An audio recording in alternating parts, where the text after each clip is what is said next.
Oh boy, oh boy, oh boy, oh boy, oh boy. Well, apparently we're here. So I'm back in SoCal, and I'm dropping in on Keith Dean.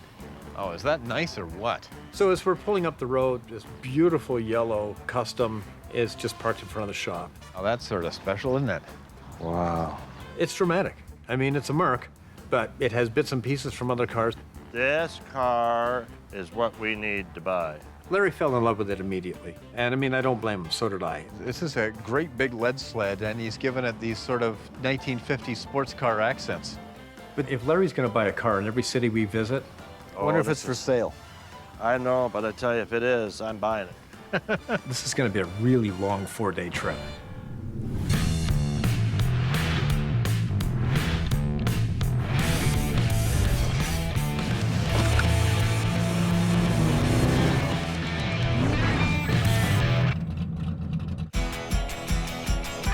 Hey, Keith. How's it going? Not bad. How you doing? How you doing, How's your man? trip, man? I was good so far. We saw the yellow Merc out there. Oh, you like the 40, huh? I love that. That's yours, eh? Yeah. Yeah, I thought so. And we could just kind of borrow it and bring it back next year. Oh, yeah. Keith Dean is Dick Dean's son. Dick Dean was a famous customizer in California in the early 50s and into the 60s and later. Dick has unfortunately left us now, but Keith is here and he's perpetuating the family tradition. What else is going on? Well, I got tons of stuff going on all over the place. My grandfather actually started doing more mechanical engineering. So my father, as a young kid, would go up and he would learn the trade there. And then my father got involved in the movie cars and TV cars with George Barris, and seeing those things on TV is so amazing as a kid that my father had something to do with that, and it was really exciting. We grew up in Michigan, but he would come out here all the time. It was just so cold to try and work there that he made it back out to California. I followed up with my dad because I liked what he was doing, but that also gave me opportunity to start styling on my own. And the styling designs and stuff that I learned from my father, I tried to turn into cars that I build. So Keith may be bringing home the bacon with all these movie cars, and it's a tradition, he's firmly bound into his background, but he's also involved in creating the art cars. This is a 51 Mercury that we're getting ready to paint. We chopped the top. And part of his passion is chopping roofs on cars, and I mean, they do it in a bit different way than most people do it. This is the hardest part. When you chop a car, you've got to take that back window and lay it down so that you get the loft right. Certainly. Well, they can't figure that out. Well, my dad had figured that out a long time ago, and so he taught me how to do that. So we can get the nice loft on the roof and keep the original back window. In California, it's called chop top. If you go to the East Coast, it's called hammered. My dad used to tell me that the manufacturers of the car would always build the car for the people. Back in the 50s, people always wore hats, which means the roof had to be taller. Well, as the styles got later into the 50s, people weren't wearing hats anymore, so custom, they started restyling the top. My father got really good at it, so I think when people come to me, they're looking for that soft, sweet look. And I assume this is a Cadillac? Actually, this is a 50 Chevy. Of course it is. It's a wannabe Cadillac, I think now. The owner has just given me carte blanche. He said, I want a cool car. Yeah. Which is the best. We took the 50 sedanette, chopped the top. Rather than these chopped roofs being sort of an afterthought or a pimple on top of a mountain, they are an integral part of the design. They make the car flow from the front of the car to the back of the car. My feeling has always been that it needs to be styled. It needs to flow. It needs to look like maybe the factory was going to do it this way and didn't.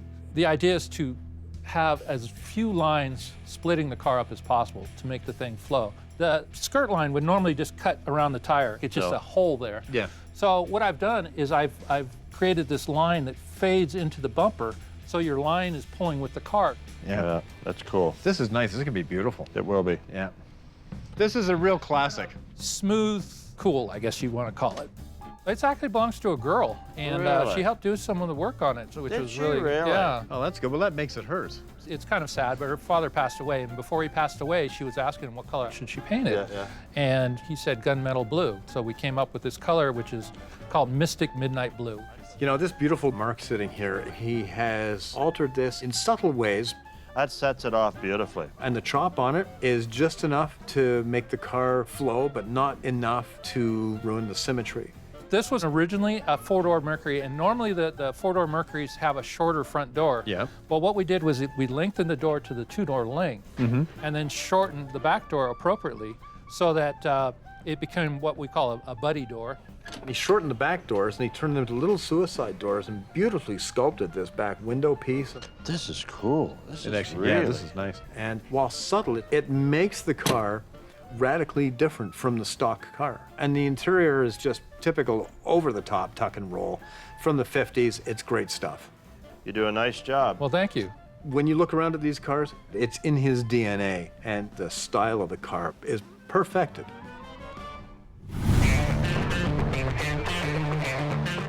So here in the metal shop, my typical day revolves around the Ferrari. Safety third. Working on this Ferrari solo has been a really interesting experience. If I could apprentice myself to an old Italian coach builder, I would. But unfortunately, there aren't really any of those guys left. That's about the only part where your crowning is off at all. So there's been a lot of bouncing things off of Dave because he's got a massive amount of experience. You know, it's easy to know there's something wrong, but it's hard to figure out what it is. Well, yeah. I'm working really hard to get it finished up. However, there's always something that goes wrong on something else. How are we doing this? So what do you think? And usually, it's either a part that we can't find or a part that'll take too long to get. What if we stay in this section? No. We absolutely could do that. So there's always a constant list of little things that need to be fixed, made, remade, or figured out. A good example is we've got this MG, and it's got these specific vintage mirrors that aren't the stock ones. The client got them years ago, and he's really pumped about them. The zinc die-cast base that the mirror attaches to has a little stress crack in it. Now, he's coming tomorrow to pick up his car. It doesn't really matter what I'm doing. If I don't fix this now, it's a problem for everybody tomorrow. You know, I would really like you to do a project for Larry. We're gonna do one together, aren't we? Eh? We are. We're just taking the corner off it here. Off a brand new fan. Who measured this one? Yeah, me. Boy, I love this car. 40 Merc. Oh, when we first arrived here, Dave slammed on the brakes because there was a 40 Mercury out there. I wonder if that's out of an Edsel. I'll have to ask him. Yeah. It's a yellow paint job, very, very similar to my Cord that I own. I like the color, but I also like the whole overall. And it got to you, too. This is just a beautiful piece of design. I mean, the car is striking. When I walked up and it had the red interior, it was just I love awesome. everything. Larry fell in love with it immediately. I know the way his mind works. He saw the car and went, I have to have that. You've got this idea in your head of what you want to do, and then you just reach over and grab it, and it fits. This man's like a real artist. And when he makes something, he makes it. In other words, it's a one-of. And I like that one-of. I love the exhaust, the way it comes out back here. And I love especially this headrest. Yeah, that is actually half of a 39 Cadillac headlight. Oh, is that right? Half this car is built on parts that were just laying around. Like 58 Chevy taillights. Yeah. I had a pair, I'm like, exactly what I need. That's gonna pull the car out. And you know what it does? Now, what does that front end design We look were like? looking at, I looked at it and thought, well, it's Edsel-ish, but it's not Edsel. This will freak you out. 57 Buick, Really? turn sideways. Oh, hey, clever. This is a picture of the car when I found it on the side of the road. My gosh. Isn't that hard to believe that that's the same automobile? This car was just a culmination of designs that were flowing in my head for a long time. Slippery, sleek, sexy is probably what I like to design the most of. So I took the concept of the European styling and added it to the Mercury feel. In my head, what I was thinking of is late 50s Hollywood. Some movie star that was into racing, they commissioned a car to be built. Yep. And this was it. Wow, boy, you pulled it off. And this isn't for sale. No, Hey, you know what? Don't, even if it was, don't tell him. I tried to buy it, and it was done for a customer who's had it. Believe it or not, it's 10 years old, and you never know. It looks beautiful. The guy who owns it probably is not going to sell it. The solution to that is let Keith build you one. You know, I would really like you to do a project for Larry, and do you know why? Because I wouldn't be doing it for Larry. And I'd be so thankful, actually. Really. If I commission him to do this, I will actually get a car finished. And you can start on it in a year or two. No, that's your way of doing it. Where if I commission David, I don't know when it'll ever be finished. We're gonna do one together, aren't we? Eh? We are. That would be great. We're working on a 1963 Corvette Stingray, heavily modified. This car, it's got big fender flares on it and a big block engine, completely customized, modified car. The car was overheating and the fans that were on it were two cobbled up fans from, I have no idea. One might have been from a Honda, one might have been from a Chevy Cavalier, I'm not too sure, but they're mismatched fans attached to the radiator. The lower radiator hose spigot on the Corvette, they come out up on an angle, so that interfered with the shroud on the new electric fans. Hey, man. Well, we had to get Al in the metal shop to modify the fan shroud. Oh, it's really not a big deal. It should be ready in the next 20 minutes. This is gonna go in here. I see what you're doing. Drill it. We're gonna cleco the whole thing together. Then I can cut my, then scribe my lines, cut the whole thing out, and then put it back together and rivet it. Cool. Yeah, so just taking the corner off it here. Off a brand new fan. Wow. Who measured this one? Yeah, me. But not this. Al's building multi-million-dollar cars. He's a coach builder. He's doing all this metal work, and he's fantastic at it.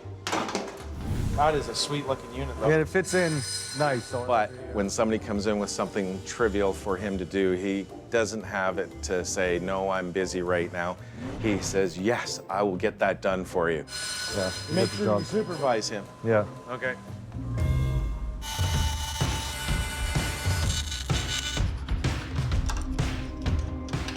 Now you're all clear. All clear. So you should be able to bolt through wherever you want. Grab a couple clamps. These will stay out of the way and they won't scratch up the aluminum. Okay, so this guy should be exactly where we need it now.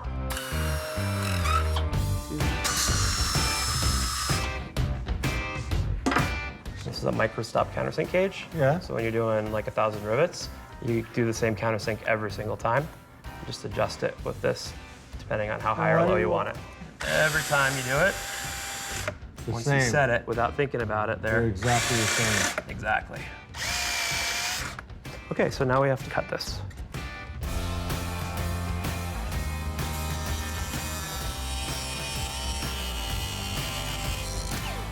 Great, and that's it. I'll just deburr with the file, and we can rivet the whole thing together. Well, he cut the corner off of it and made a little piece up and riveted the piece in place and did his magic and made it happen. Super. It's perfect. Yeah, let's see. Totally close enough. I'll rivet it together Sure. and you can install it before the end of the day. Okay, thanks, Al. Yeah, no sweat, man. Perfect. Get this job done. Absolutely.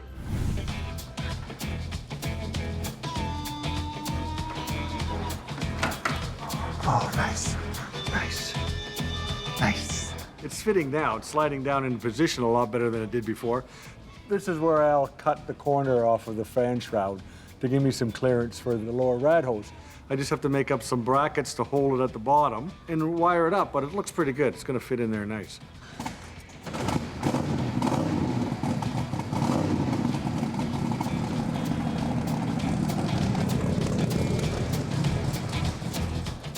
Sounds good. That's definitely for sure. This car sounds crazy. Pretty well ready to go. Just got to put the hood back on it, and that's it. Just gonna warm this up. Now that I've finished Ron's fan shroud, I can get to fixing the side mirror for the MG. Be nice and gentle. Otherwise, you break more. I'm soldering low melting zinc alloy, which is really fussy. It's pretty delicate, so we don't want to clamp it with anything hard. And then file everything down and make it all pretty. Mel's gonna paint it, and we're gonna put it back on the car. So you can see, working, take a couple steps back, work, It's almost lunchtime. I'm back on the Ferrari for the rest of the day, and we'll see what else happens. Man, I'm gonna have to call Larry on this one. This will blow his mind. It would have been too hard to ask him what row it was, eh? Yeah.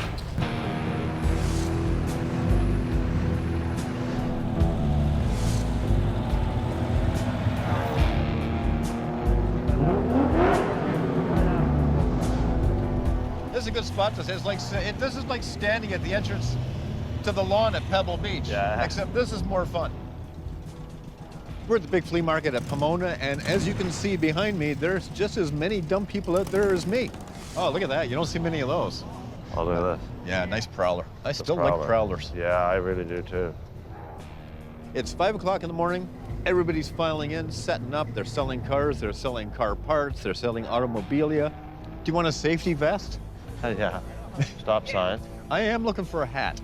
Prior to the internet, when you wanted to find a part, this is where you would come to, a swap meet.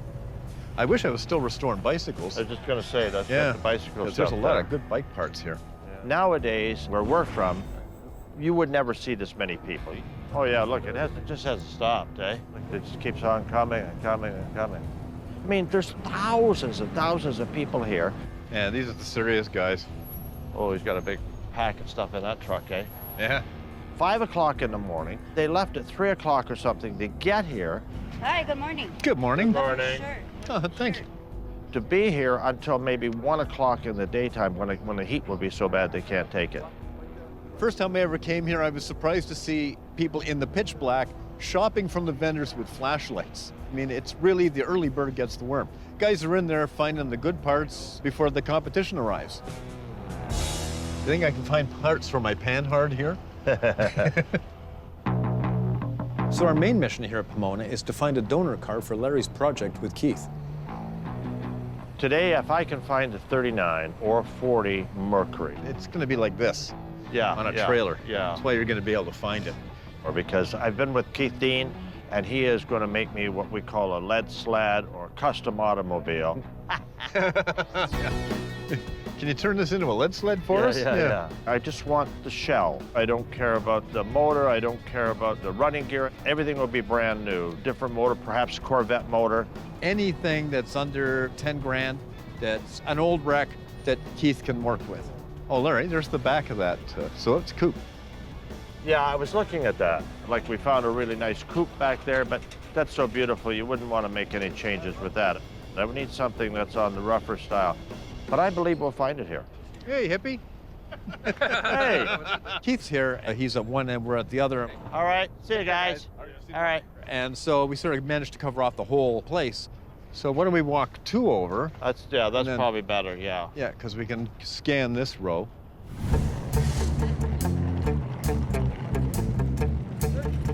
Want to go 2 over again?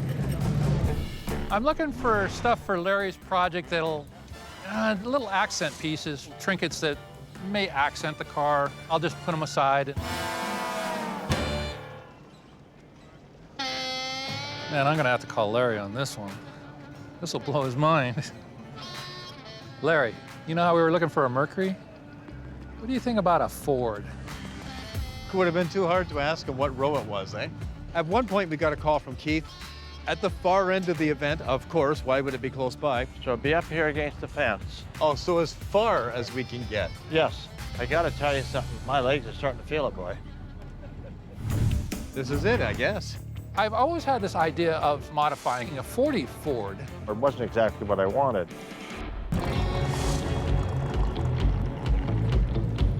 So we're looking for the Mercury, which is 39 and 40.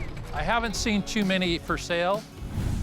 This car is what we need to buy. Larry was really excited by the 40 Mercury that he saw in front of the shop, but they're really hard to find sometimes. We should be up here by the fence, right? Okay. At one point, we got a call from Keith. At the far end of the event, of course, why would it be close by? I gotta tell you something. My legs are starting to feel it, boy. And he'd found a 38 Ford, and he said, you know what, this might have some potential. This is it, I guess. When I thought a 38 Ford wasn't exactly what I wanted. Hello. Hey, So you found doing? something. Yeah, I've always had this idea of taking a 40 Ford and modifying it, but a 38 is pretty close in shape.